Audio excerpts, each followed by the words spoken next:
10મી નવેમ્બરે સાંજે 6:52 દિલ્હીના લાલ કિલ્લા મેટ્રો સ્ટેશનના ગેટ નંબર 1 પાસે એક ચાલતી કારમાં વિસ્ફોટ થાય છે, જેમાં 2 મહિલાઓ સહિત 9 લોકોના મોત થાય છે.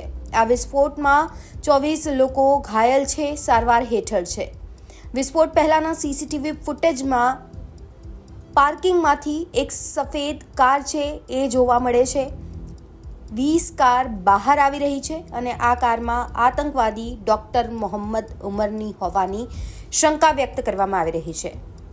ઉમર ફરીદાબાદ મોડ્યુલનો ભાગ હોઈ શકે છે તેવી હાલ પોલીસને શંકા છે.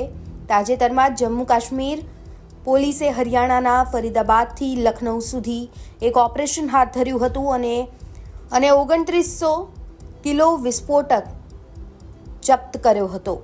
આ કાર્યવાહીમાં ફરીદાબાદના ડોક્ટર મુઝમિલ શકીલ અને લખનઉના મહિલા ડોક્ટર શાહીન શાહિદની ધરપકડ કરવામાં આવી હતી. ઉમર 2.5 કલાક સુધી ગાડીમાં બેઠો રહ્યો છે, સીસીટીવીમાં જોવા મળી રહ્યું છે. એક ક્ષણ માટે પણ ગાડીમાંથી તે ઉતર્યો નથી. દિલ્હી પોલીસ સ્પેશિયલ સેલના સૂત્રોના જણાવ્યા અનુસાર ડોક્ટર ઉમર લગભગ 2.5 થી 3 કલાક સુધી પાર્કિંગમાં પાર્ક કરેલી I-20 કારમાં બેઠો હતો. તે એક ક્ષણ માટે પણ કારમાંથી બહાર નીકળ્યો નથી. આ સાથે જ ચર્ચા છે કે ફરીદાબાદ મોડ્યુલનો ભાગ રહેલા ડોક્ટર ઉમર પાર્કિંગમાં કોઈની રાહ જોઈ રહ્યો હતો કે પછી કોઈ સૂચનાઓની રાહ જોઈ રહ્યો હતો.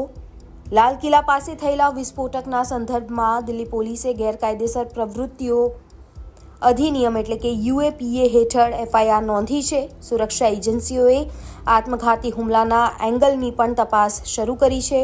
ઘટના સ્થળે RDXના કોઈ પુરાવા હાલ નથી મળ્યા.